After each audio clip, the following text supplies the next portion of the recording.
Nanindigan sa Senator Risa Hontiveros na hindi pwedeng arestuhin ang mga senador habang nasa sesyon ang Senado.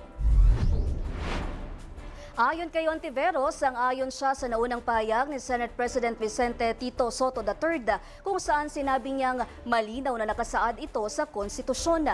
Matatanda ang tinukoy na co-perpetrators ng International Criminal Court sa War on Drugs ang nakaraang administrasyon, sina Senator Bato de la Rosa at Bongo, at maaring maaresto sa oras na ilabas ng korte ang kanilang arrest warrant. Inaasahan ni Hontiveros na tatalakayin sa caucus mamaya ang lawak ng proteksyong maaaring ibigay ng Senado sakaling maglabas ng warrant of arrest ang ICC laban kina De La Rosa at Go.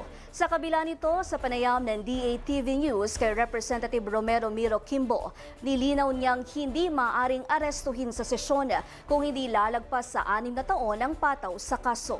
Giit ni Hontiveros, dapat malinaw ang magiging hakbang ng Senado sa gitna ng mainit na usapin kaugnay ng madugong kampanya kontra iligal na droga. Lahat ng ito, anya, ay ilalatag sa caucus para malaman kung ano ang pinakamainam at makatarungang hakbang na gagawin ng mataas na kapulungan.